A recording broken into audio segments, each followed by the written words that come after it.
Good morning, everyone, and welcome to today's session, delivered in partnership with Google for Education and Renfrewshire Council. Shout out to everyone at Renfrewshire Council joining us live today. My name's Pam Curry, and I work with TA Education in Scotland to partner with Google and deliver you some Google projects and training. So today's session, I'm just going to take you through a few slides to begin with, just to take you through what we're covering in today's sessions. So the first session today is going to be looking at learning, teaching and assessment. First session focusing on assessment. So I'm Pam Curry. You can reach me on Twitter at PamCurryTA, and I'm going to be delivering the first two sessions today. After that, my colleague Niall Ridgway is going to be. Have I got music on in the background? Thank you, Niall, for that. Niall's flagging up. I've got music in the background. Niall is going to be taking you through session 3. You can reach us on Twitter, so it's at PamCurryTA and at Niall Ridgway, no E. And you can email us there on those email addresses if you have any questions. So we're bringing everything together today on a resource hub site. This has been shared with you already. So the resource add myself back in. So it's LT Scott Google. So it's bit.ly/LT Scott Google. I'll just remove myself again so you.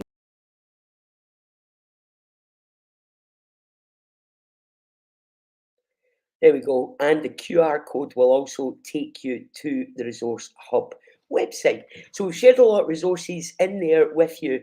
And the idea is that you'll be able to take away these resources and try out some of what we're showing you today in your own Google Classrooms this week. And we've themed the first session around Halloween.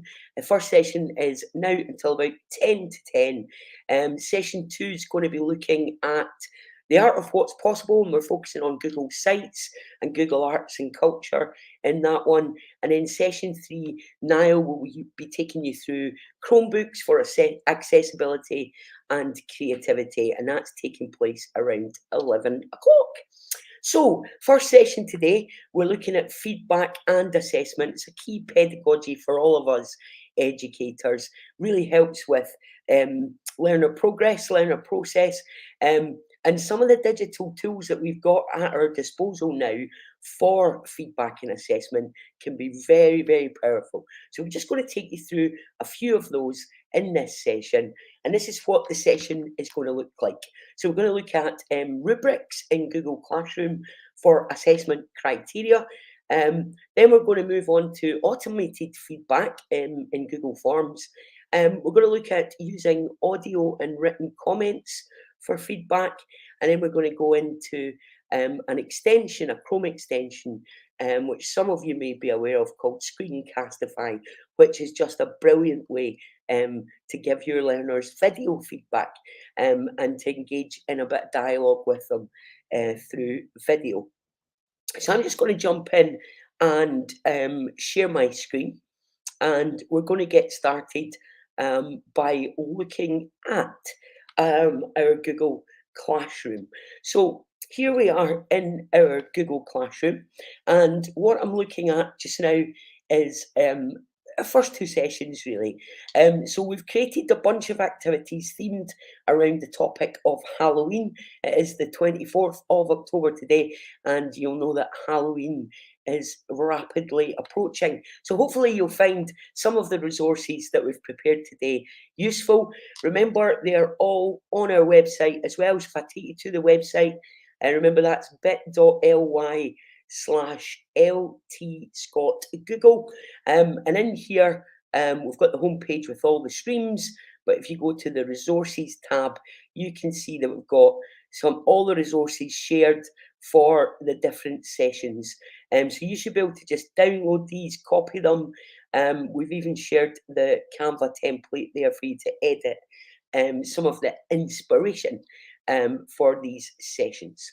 So that's the website. The QR code, remember I shared at the beginning, and it's bit.ly/LT Scott Google. You'll find all the resources in there. Okay, so the first thing that we're going to look at today is rubrics for assessment. I've set up a few activities here in my classwork tab.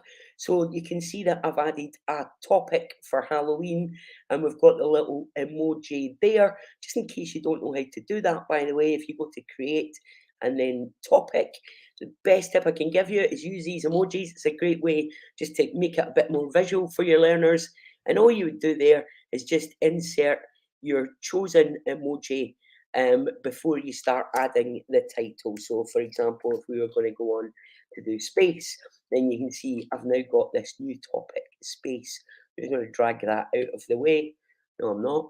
I'm just going to drag that out of the way and put it down to the bottom. So that's how you add emojis to your topics. Learners always seem to respond pretty well to them, so I'd recommend them. And you see we've got the wee pumpkin one here for Halloween. So the first thing we're going to look at is rubrics. And to do that, I'm going to look at an assignment that I've already set up here. So the assignment is that we've been reading spooky poems, and now it's the turn of the class to write their own spooky poem. So the first thing we've done here is we've created a video just to go through what we're looking for in terms of assessment. So this is just general, hopefully to inspire the children and young people. And here is our Halloween video.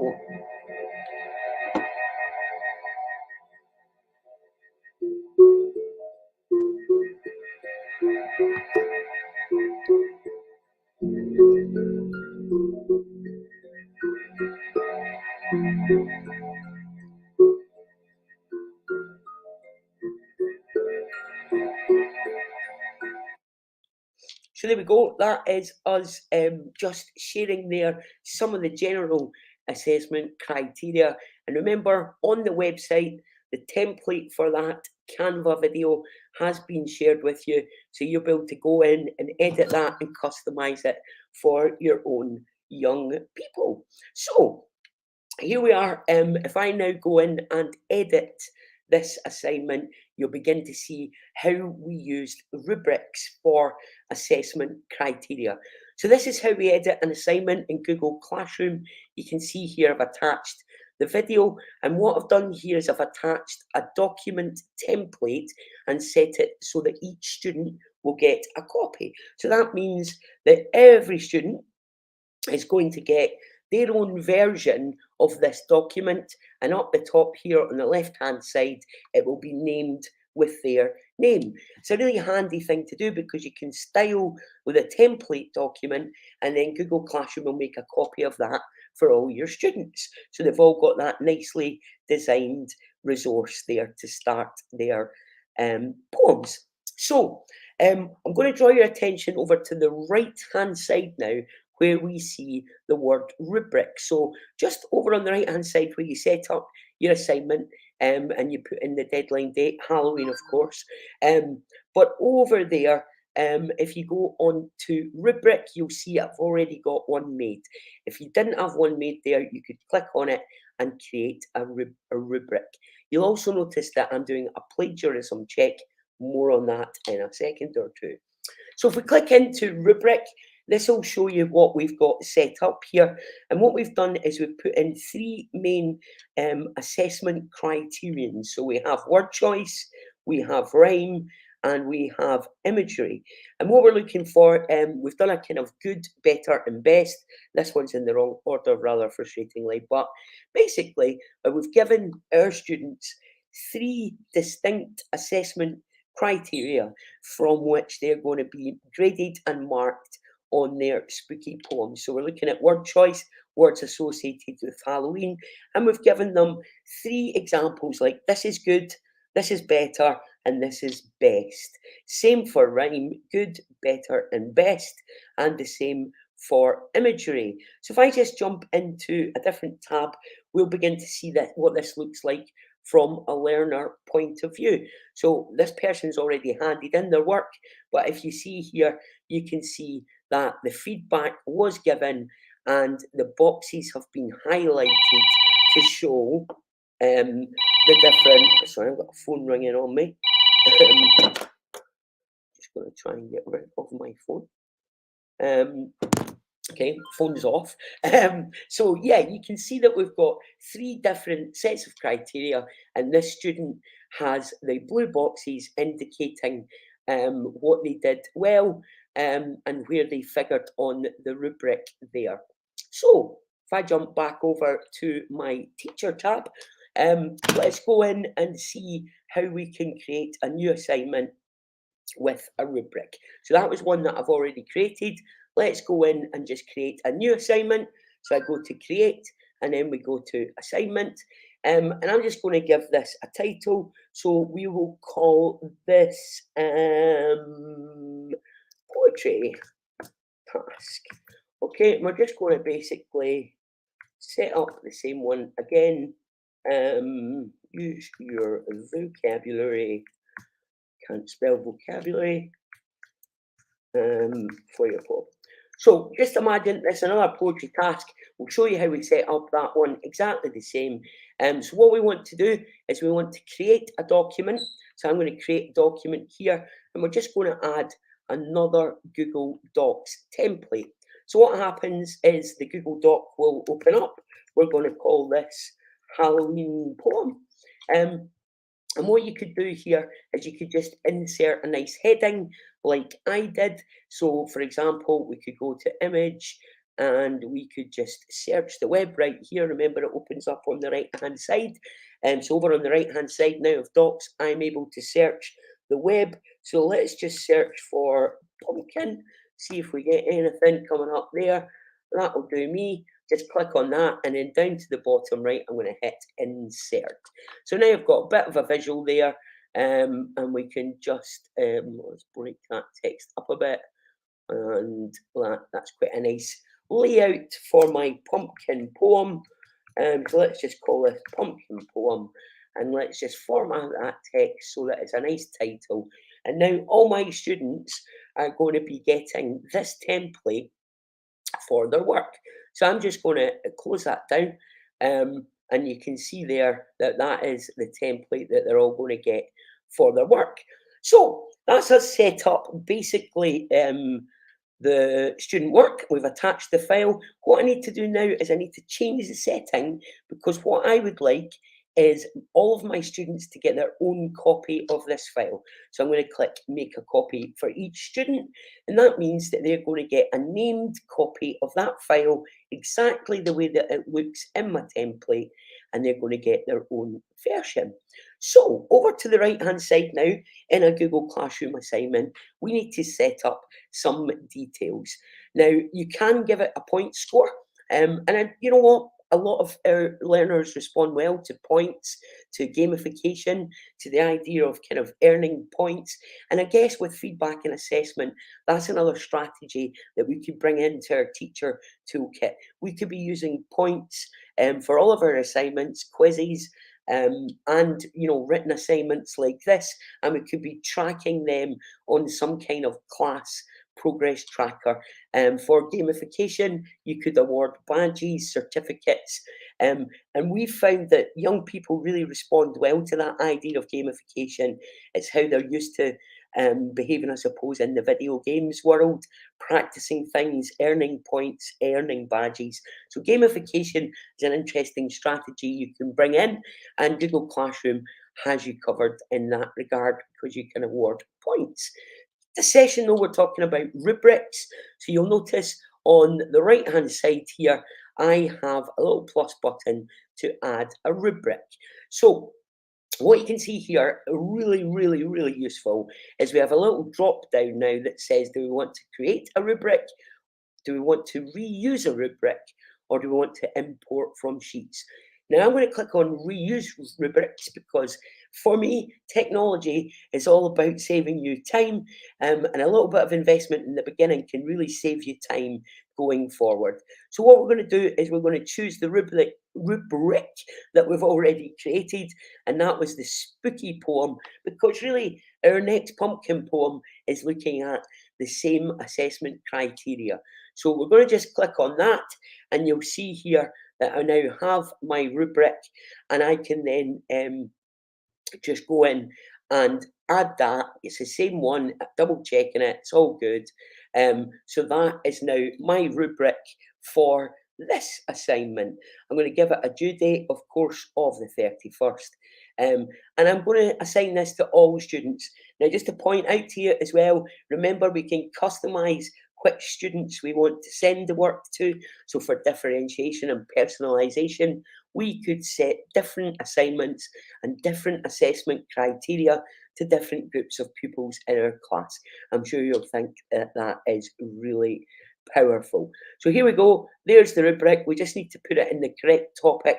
I'm putting it into Halloween activities. And what I could do here is check plagiarism, possibly more useful further up the school for things like higher essays and things like that, where we're trying to make sure that we've not been plagiarising bits of text from elsewhere. But I'm just going to leave that unchecked just now, and I'm just going to click assign. And then what we're going to find is that this assignment is created and it's sent out to all our pupils with the assessment criteria really clearly stated for them, to make sure that they're trying to achieve the best level they can. So that is our spooky poem with rubrics.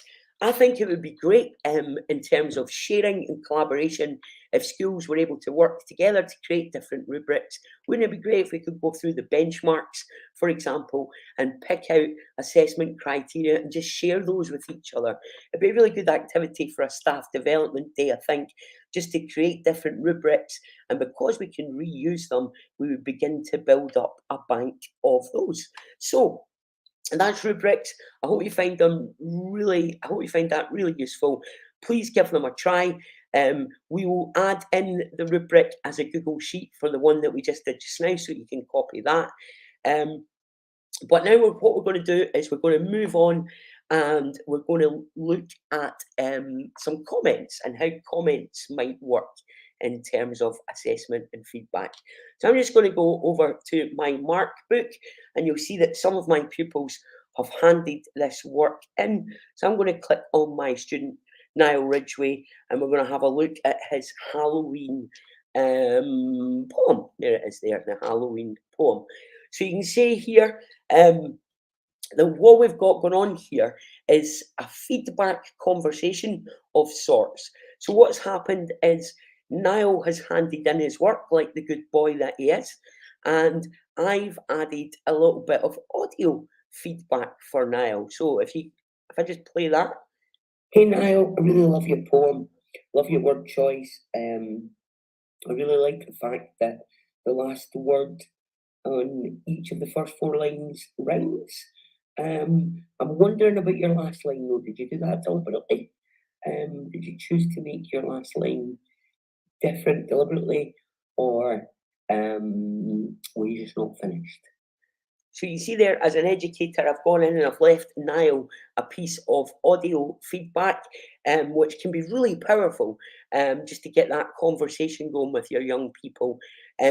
Young people that I've experimented with the kind of audio comments, I found it really powerful, and you get into this kind of conversation focused on work, which is really, really powerful. So you can see here, Niall has responded to my question, and he's told me that his last line was a deliberate choice.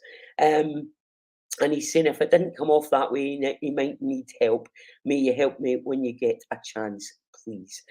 Let's have a look at Niall's work.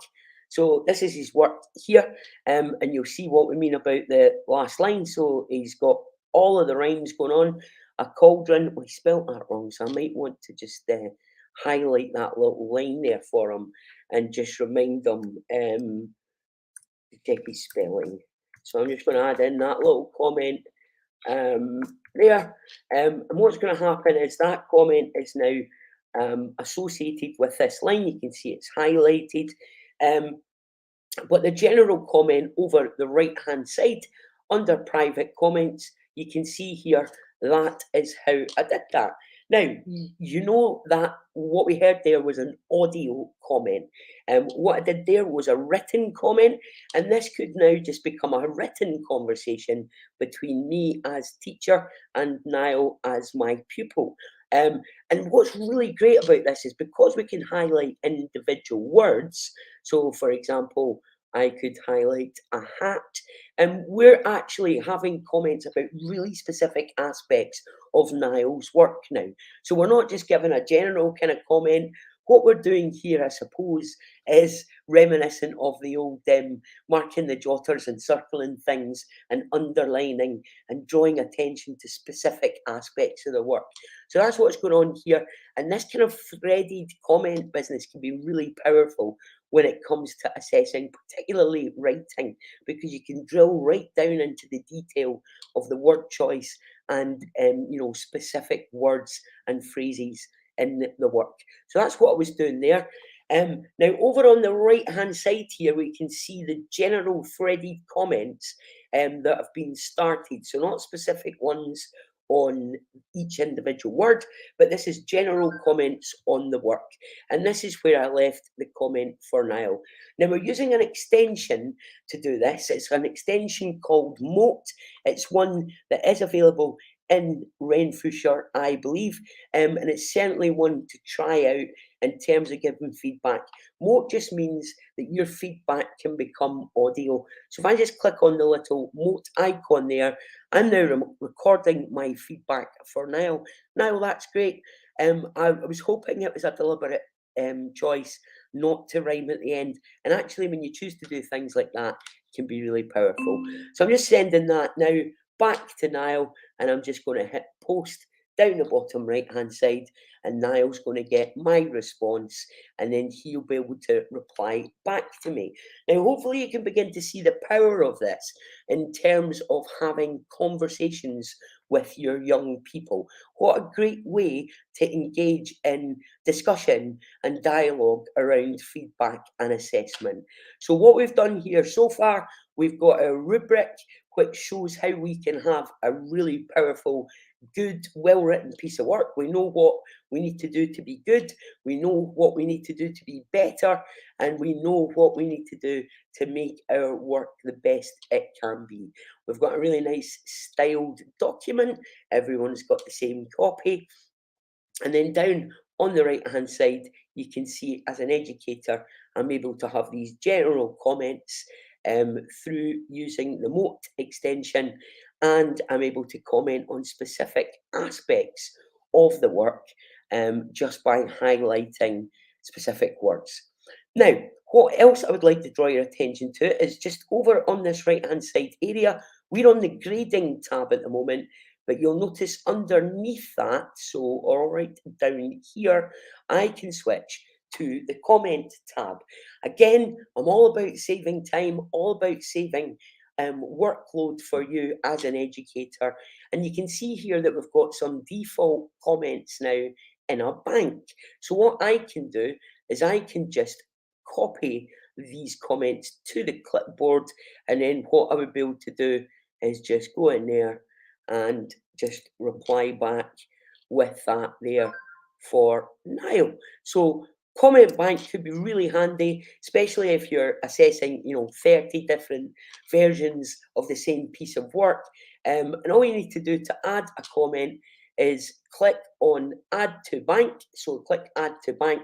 And then what I might do here is good use of a simile. So I could just say good use of a simile, and I could add that to my comment bank. What I can also do is I could just hit return, and I could put excellent metaphor, or I could put great onomatopoeia. Testing myself there with the spelling. And if I just add those now, because I've done one on a separate line, each one on a separate line, you can see I've now got all these comments which is just fantastic.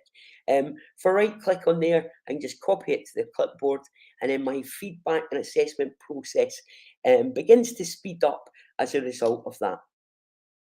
Hopefully you'll find that whole little session there on rubrics and commenting on docs to be really powerful. You can comment across all the Google Docs, so you can comment in slides, you can comment into sheets, and of course in docs. Hopefully you'll find that really powerful. I'm just going to hand Niall his work back and hit return, and hopefully he'll find my feedback and assessment powerful. Okay, so what we're going to do now is we're just going to move back to our Google Classroom, and we're going to look at our next Halloween themed activity. So we'll go to classwork. Then the next thing that we've got is our Halloween topic quiz. So let's just go in and edit this assignment, and we'll show you how we can use feedback in a different way, again focused on saving you time and being an effective part of the learning process for your students. So what we've done here is we've added a quiz. Every young person is going to get this quiz attached with their assignment. So if I can just go into this quiz right now, let's just show you how we set it up. So this is how it would look for the learners, and they would go through. It's a very straightforward quiz, but I'm just going to show you as an educator how we can automate feedback in terms of Google quizzes. So what we've got here is we need to go to settings, and the first thing we need to do if we want to create a quiz, the default will be a form, is you need to go to settings and you need to click make this a quiz. That is the setting that enables us to automate our feedback. So if you don't have that on, you're not going to be able to add instant answer feedback. So make sure when you're creating a Google form, you go to settings and you go to make this a quiz. So we've got that set up correctly, and because of that, when I'm editing a question like this one, you can see what date is Halloween every year, and you can see here there is a green tick next to the correct answer. That's because we have the answer key down the bottom here. Points are being allocated, and I, as an educator, I'm able to add answer feedback. So if I just click on add answer feedback, you can see that I can now give automated feedback for the correct answer and for the incorrect answer. So for the correct answer, I'm just going to say, well done. I mean, you could obviously make this a bit more specific related to your assessment criteria. I'm just going to say, well done, that's correct, because we don't have a lot of time this morning. So well done, that's correct. So everyone who gets the correct answer is going to get that feedback from me. And the incorrect answers are going to get hard luck, check your dates. And what I could do there is I could just add in a little link. So for example, if we go to Halloween dates, then I could just, in fact, I could just put in the link to the Google search. So that's an interesting thing. Because I've searched for that, I can actually just copy this from the Chrome Omnibox up the top there, and then add that in as my, where's my quiz gone? There's my quiz. And add that in as my link. So there we go. Check again. So I'm just going to pop that in there, and I'm going to hit save. And what's going to happen is the correct answer people are going to get hard luck. Well done, that's correct. And the people who get it wrong are going to get the feedback instantly without me doing anything. As soon as they do the quiz, they'll get this feedback, and they get the little link there to check again, which takes them to the Google search for 31st of October.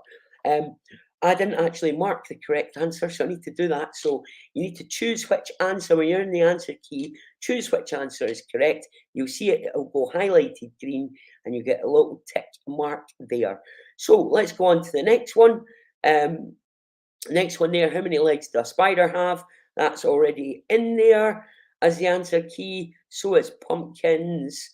This one hasn't got an answer key, so you can see there's no green tick there. So what I need to do is I need to indicate the correct answer. So I go down to the bottom left, I hit answer key, and then all I need to do is choose the correct answer.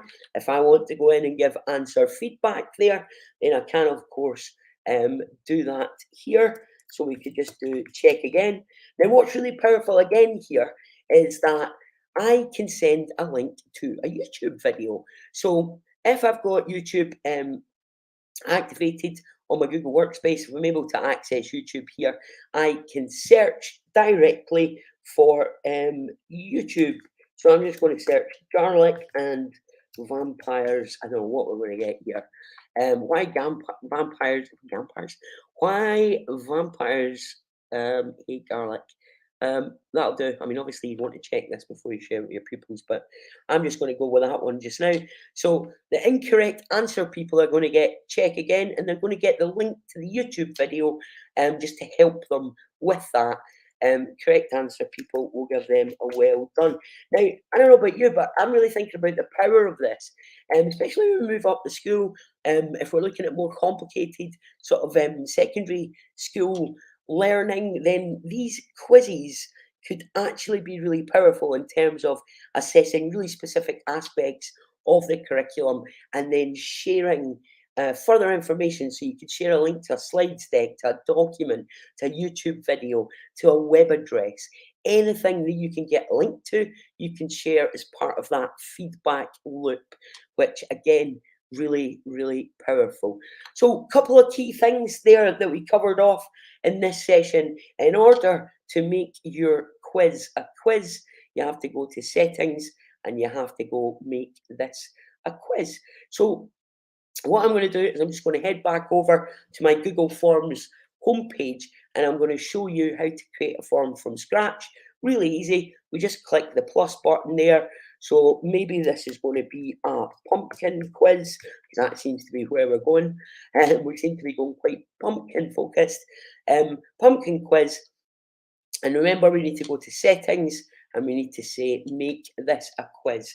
If we're able to do that, then our points and answer feedback will be delivered to my students straight away, and they'll get that instant feedback that can be so powerful. And teachers, we don't have to do any marking. And obviously, this works much better on a multiple choice sense where it's a right or wrong answer. So multiple choice checkboxes, anything like that. Is obviously the most powerful thing for the answer feedback because it's a right or wrong answer. But I guess I used to be an English teacher, and I guess what I would do is be really creative about how I asked my questions so that a multiple choice answer would be acceptable. So though you might have a kind of subjective subject like English, I suppose it would be possible to be careful about the way you create your questions so that a multiple choice answer could be useful. Remember as well, when you're doing you're setting up a quiz, you've got the opportunity to add in images, so you can search Google Images. So let me just search for pumpkin. Just going to search for pumpkin. Here we go. This one looks good. So I can add that in. We can start to make our quizzes a bit more visual as well. We could ask specific questions about this image. And remember, answer key down there. You just need to select what is the correct answer, and then you need to add your answer feedback in. So that is how to set up automated feedback. Hopefully, you'll find that really powerful. Remember, in terms of the quiz, in terms of your settings, you go to send on the top right, and then you can grab the link there. Remember, if you do this in Google Classroom, though, all that's sorted out for you. So my quiz that I attached here is automatically going to be shared with my students and their grades imported into my gradebook. So let's just have a little look and at those people who've done the quiz, who's done my quiz. So we've got 3 quiz responses.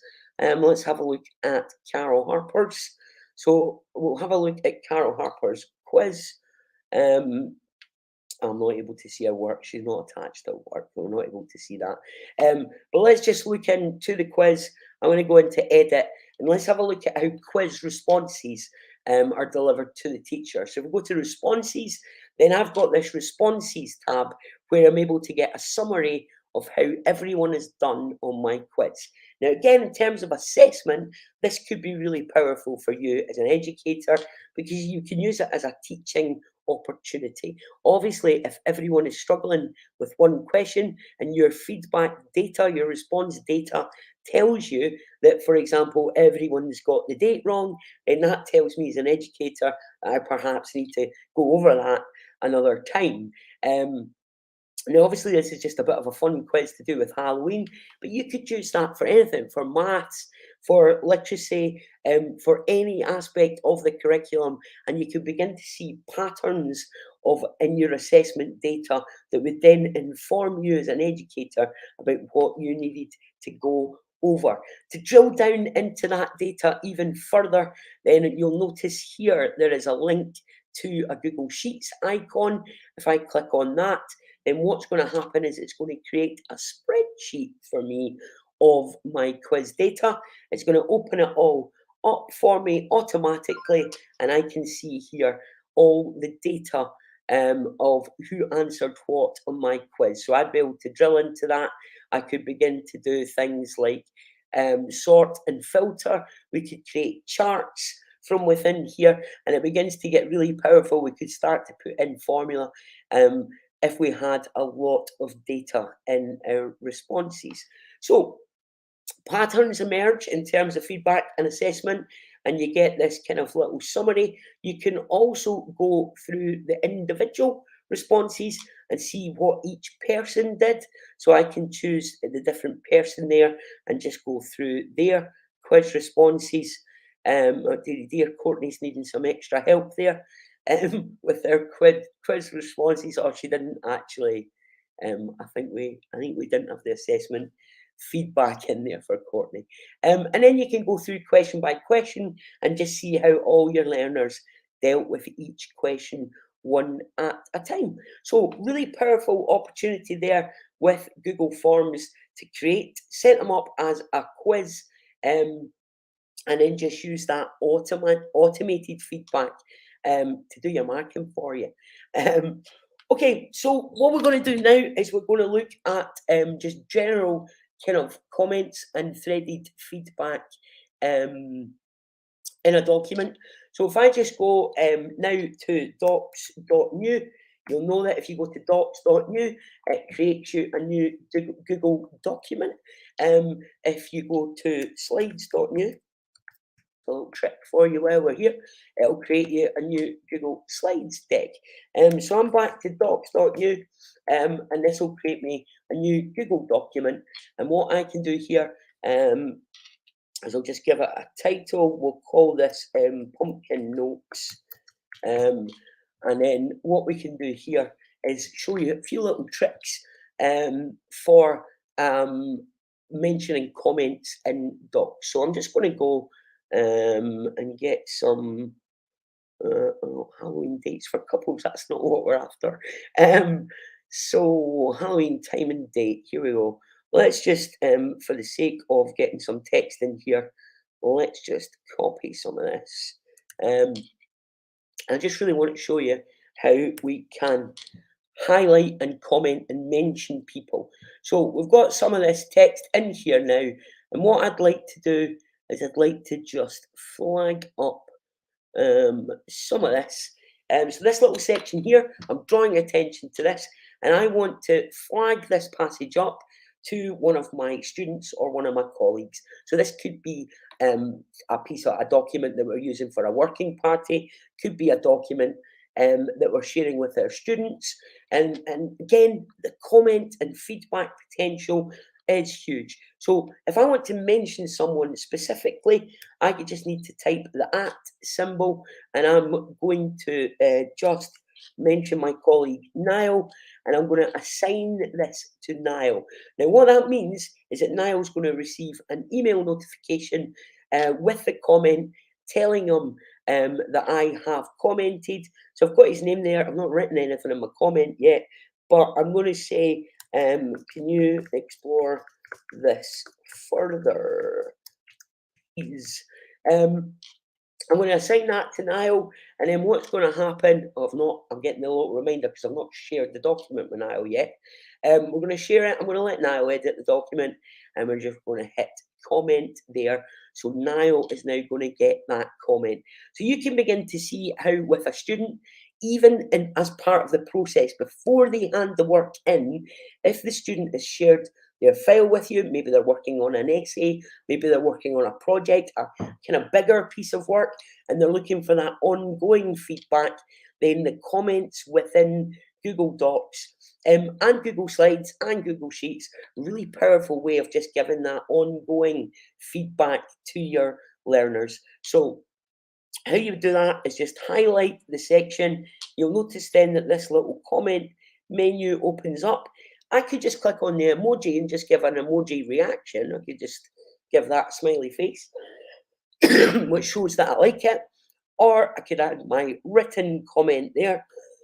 Excuse me, like I did before. Mention a person, so I can mention Pam McDowell, and I could assign that to Pam McDowell. Again, it's going to give me the she doesn't have the link, so it's reminding me about my sharing permissions. Just going to add that in there. But you can see how a document can become really powerful in terms of that collaborative writing process, where you're able to tag people, draw attention to certain words, to certain phrases, and then comment in individual people within that. Really, really powerful for the ongoing formative assessment process.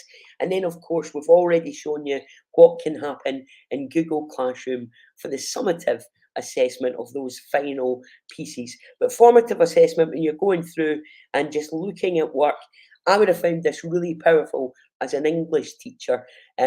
Because pupils could have shared their work with me as they were writing it, and I could have given them that input. Instead of wandering around the class and looking at wee bits, I could have just, gone into documents as the students were writing them. And of course, that could have happened anywhere. I could have been doing that in the evening from home, or I could do it in the classroom if my students are working on one-to-one devices. Okay, so the last piece of feedback that I wanted to look at today is an extension called Screencastify and how we can use that for video feedback.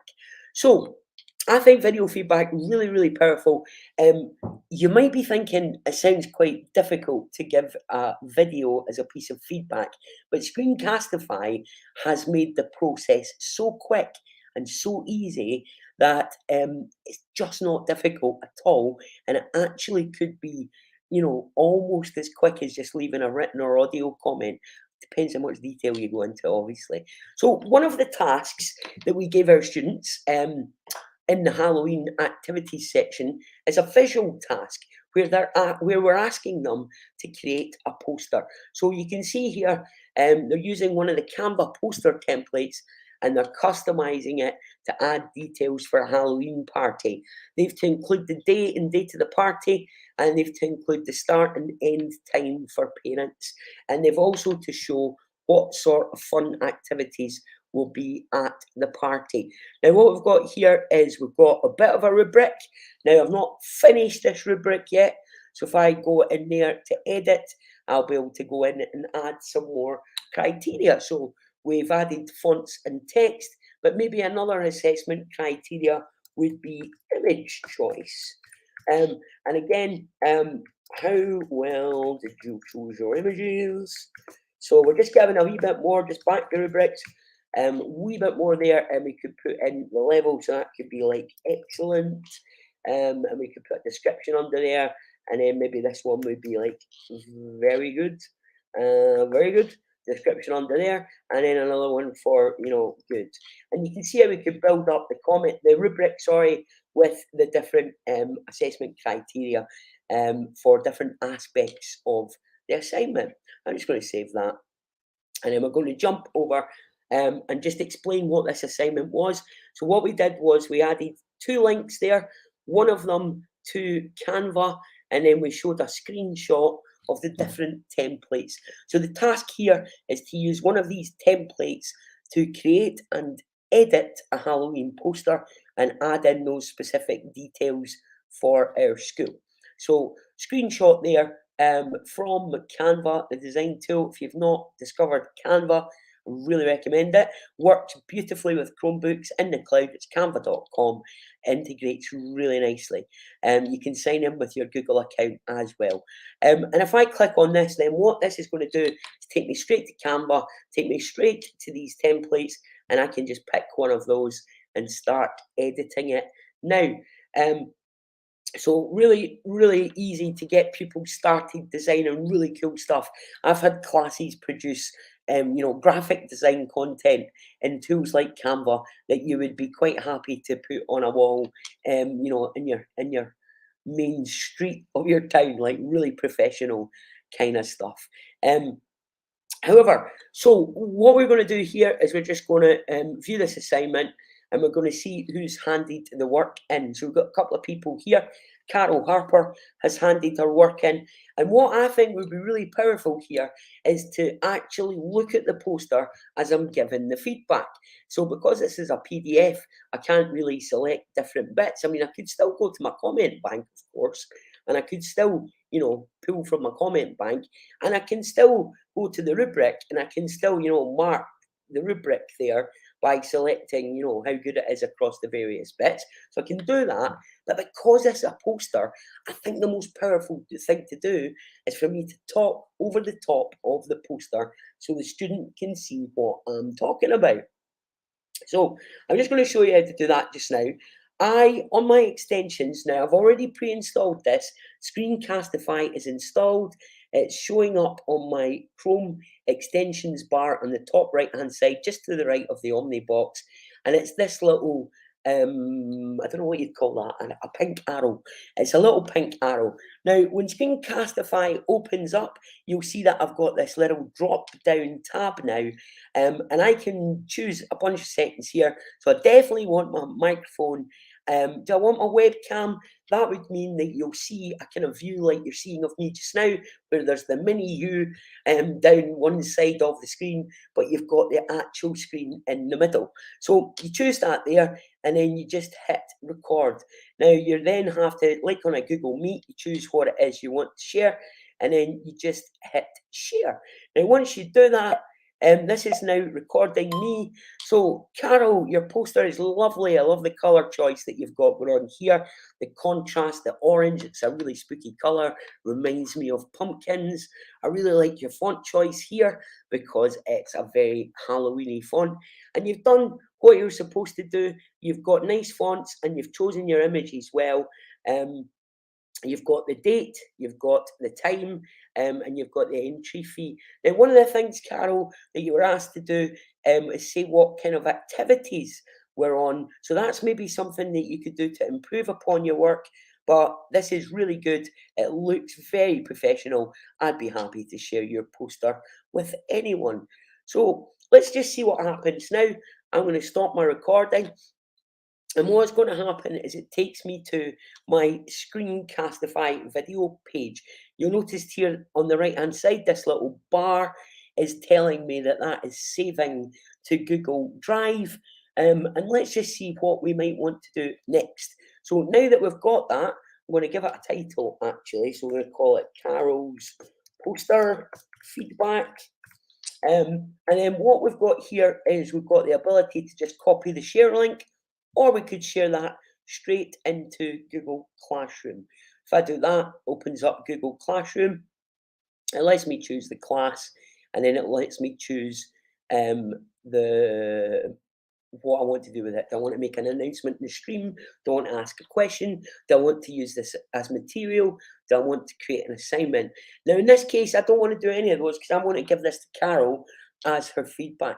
So what I'm going to do is I'm just going to copy that share link. I'm going to go back to my classwork. We're going to go into Carol's poster. And then what we're going to do is we're just going to paste that link as a comment.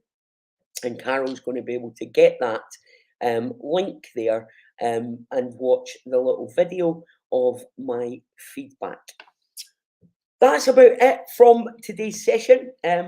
All of the resources, remember, are in our website. So if you go to the website there, you'll see the copy of the Halloween quiz.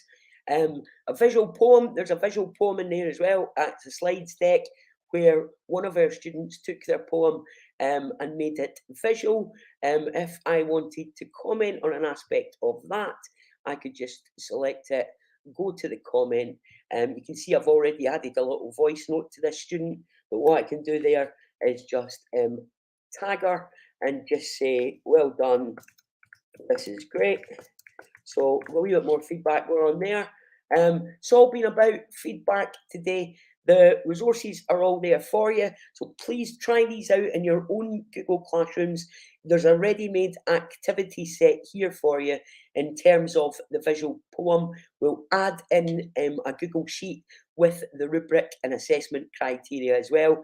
And then you've got some copy links down the bottom. I am going to just stop sharing my screen. Thank you very much, everyone, for joining us today. I hope you find it useful. There's so many things you can do with feedback and assessment in Google Workspace. And please join us for the next session at 10 o'clock, where we're going to be looking at Google Sites and the art of the possible. Thank you.